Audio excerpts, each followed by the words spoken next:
Hello, this is ShaliniM and I will be discussing the lack of national support for immigrants' education today.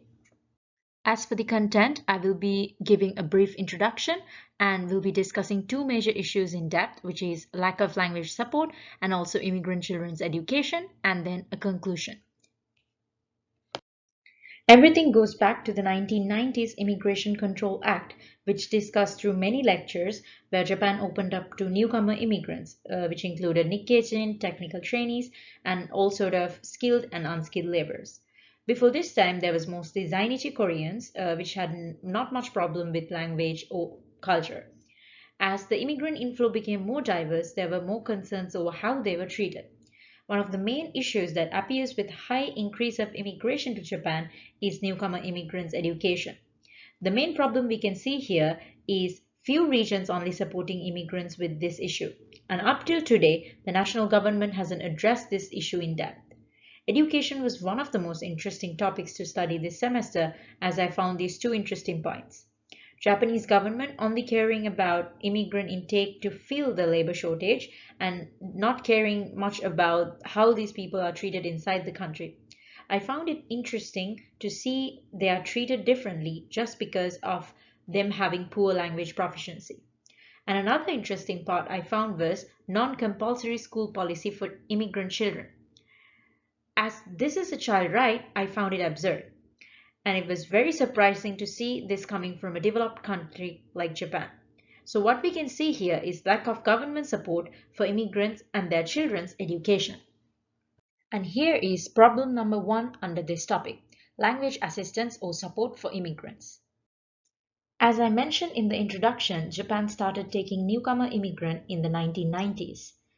Due to the high diversity of newcomer immigrants, they needed language support and assistance. Since then, there were few regional language education programs started city-based in the 2000s. According to the report of Agency for Cultural Affairs in 2001, the main issues for language assistance were noted as improving locations for language instructions, improving the network of groups providing language support, improving training for people teaching Japanese, and establishment of places that gives information on these Japanese language learning. And these issues have been rarely addressed by the national government. However, as we deeply look at this issue, we can see some support that was brought upon. One of the main policies were addressed in 2007 by the Agency of Cultural Affairs. They established a program for Japanese language education. It included practical programs for Japanese language, local level Japanese language startup programs, and training courses for coordinators. However, this program was only introduced in few prefectures like Hamamatsu, Osaka, and Aichi. Furthermore, there has been some serious discussion over this issue in 2019 in the National Cabinet. In 2019, a bill was drafted and submitted by a group of lawmakers led by the former Minister of Education Nakagawa, which suggested that the government should promote and carry out language education for immigrants to respect the cultural diversity of the society. However, this bill was declined by the cabinet. Later on, the former Prime Minister Shinzo Abe confirmed that Japan has no plans of adopting any sort of immigration policies. This indicates how Japanese government ignores its responsibility to support immigrants in need. What we can do here is compare Japan to a country that has similar or even more immigrant inflow. And here I will be comparing or sort of introducing the efforts taken by the federal government of Australia since 1948 to provide language support to immigrants. The Adult Migrant English Program is a free service to help immigrants and humanitarian entrants with low English proficiency to improve their English and settle in Australia. This program is adopted by the Australian government's Department of Home Affairs and is located in 300 locations across Australia in major cities as well as regional and remote areas.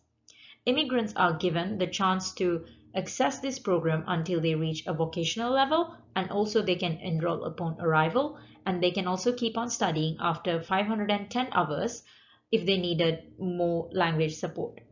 What we can compare here is how the federal government of Australia has been taking action since 1948 and how the support is consistent, free, and has developed over the years with further cultural diversity. Though Japan started getting immigrants around 1990s, we don't see any kind of improvement in Japan done by the national government. I think up until now, you probably understood how major this problem is. So here, let's look at some areas the national government need to address. As we heard through many lectures, multicultural coexistence plans are the only plans that have been adopted in some regions to support their local immigrants. And most of these programs provided are given under some price. So immigrants having to work to fulfill the labor shortage of Japan and at the same time pay money for Japanese language education seems extremely unfair. To a certain extent, due to lack of surveys, the government has yet to understand the diverse backgrounds of immigrants. And the government needs to address how the Japanese language teachers in many areas are not well trained and do not speak any language the immigrants speak.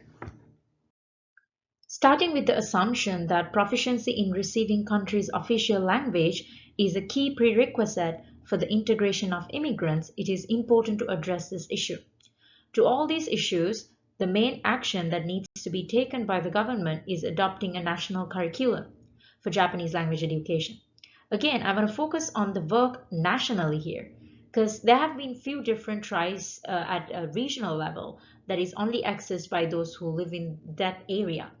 By adopting a national curriculum, the government can improve the areas they lack development, such as free Japanese language education, at least for a certain time period, and then training Japanese language teachers to serve all immigrants with different backgrounds, and then utilizing current technology to learn Japanese, especially in situations like COVID-19, and then motivate immigrants to learn Japanese by maybe introducing a contest at regional or national level. Japan's immigrant inflow has gone up in 2017 by 4.3%, and the only language support given to them are by the regional services or companies for a few weeks since their arrival.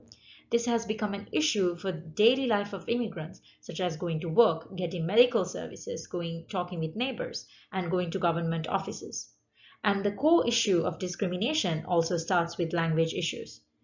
All the suggestions given by me, which points to establishing a national criteria, will enable immigrants to develop their situation in Japan. As Japan has ranked third in the National Monetary Fund and is in high need of labor, the best possible thing is to support these immigrants that are holding Japan's economy together. Now let's talk about the second issue, immigrant children's education. According to a 2019 education monitoring report by JICA and UNESCO, there has been a 25% increase in the number of immigrant children in Japan. According to this report, the number of immigrant children in Japan under 19 years were 288,749. Moreover, in 2015, approximately 150 students are in the age of attending school. Yet, only 68,000 of these immigrant children are attending public school, and a very small percentage of these students are going to private or ethnic schools. The main reason for this overlap is due to the lack of support given by the national authorities for immigrant children's education in Japan. As we discussed earlier, Japan has a very few policies towards immigrants, and one of the main areas that lacks government policies is education of immigrants. Under the Constitution and the Basic Act of Education, the national government does not enforce 9-year compulsory education for immigrant students who do not have Japanese nationality. Though Japanese children have the right to receive education and their parents are mandated to send their children to school, education for immigrant children is excluded from this requirement and is only acknowledged as a favor.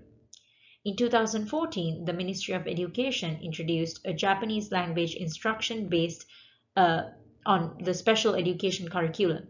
However, this program is only available in high immigrant concentration areas like Aichi and Kanagawa. To compare Japan with a developed country with much more immigrant inflow, I will discuss about the United States. All children in the United States are entitled to equal access to public elementary and secondary education, regardless of their parents' actual or perceived national origin, citizenship, or their immigration status. This includes recently arrived unaccompanied children. The United States has allowed immigrant students to be eligible for the same educational rights as US citizen children. The existing resources adopted by the US Department of Education includes Service for Educationally Disadvantaged Children and then English language programs and migrant education programs. And also immigrant children are eligible for disability education and then Homeless Children Act. What we can see here is that while making immigrant children eligible for national education system, they also provide extra resources for those who have difficulties due to language, monetary, or disabilities. However, in Japan, compared to nations like United States, only support given is to send a letter of notification to the immigrant parent via the board office to notify their children are at the age of education. To summarize the issues government need to address, we need to take a look at many issues that have burst throughout Japan.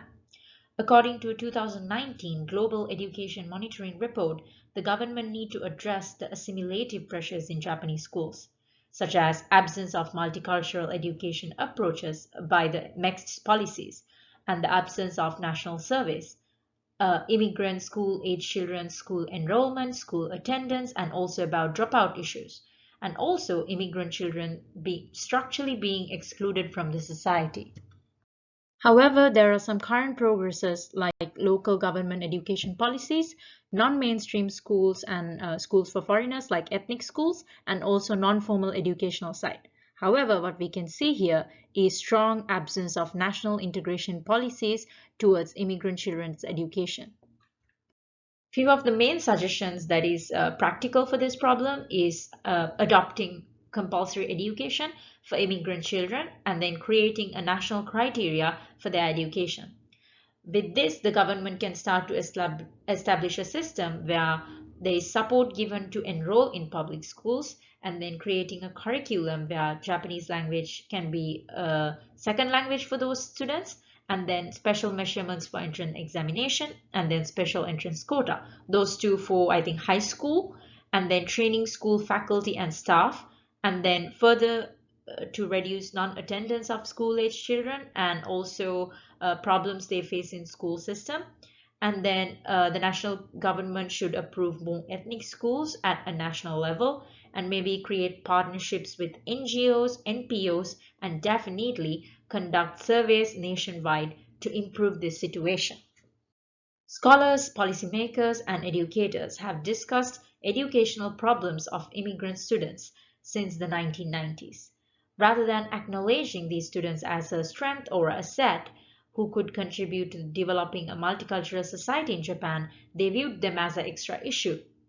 The Japanese education system was never prepared to receive immigrant children, and there have been many cases of intercultural conflicts and also tension between immigrant families and schools. These suggestions will lead to creating a national curriculum that will not only protect the rights of children, but also create a better future for Japanese society and economy. As we know, currently there are regional efforts and non-governmental efforts to improve this situation. I believe one of the best ways for the government to handle this is to take hand in hand with those organizations and create a strong system that everyone can follow. In conclusion, immigrants are treated differently in Japan due to Japan being a homogeneous society. This different treatment actually starts with language barrier. However, just because Japan is a homogeneous society will not stop them from needing immigration. So the pattern we see here is immigrants coming to Japan with low language proficiency and not receiving any support from the government for language assistance. And then also, if families come, their children will also have to face structurally created educational discrimination. Though I mentioned a few actions taken in different regions that have high concentration of immigrants, the body that should take responsibility for these two issues is the national government. My conclusion is that the national government should create a strong criteria in both sections for all the prefectural governments, NGOs, NPOs, language centers, schools, private or public, any organization to strictly follow these rules, and then that will stop the structural discrimination. One day, if they do take these actions, this will be one of the biggest steps taken by the Japanese government for immigrants. This is the end of my presentation. Here are my references. Thank you.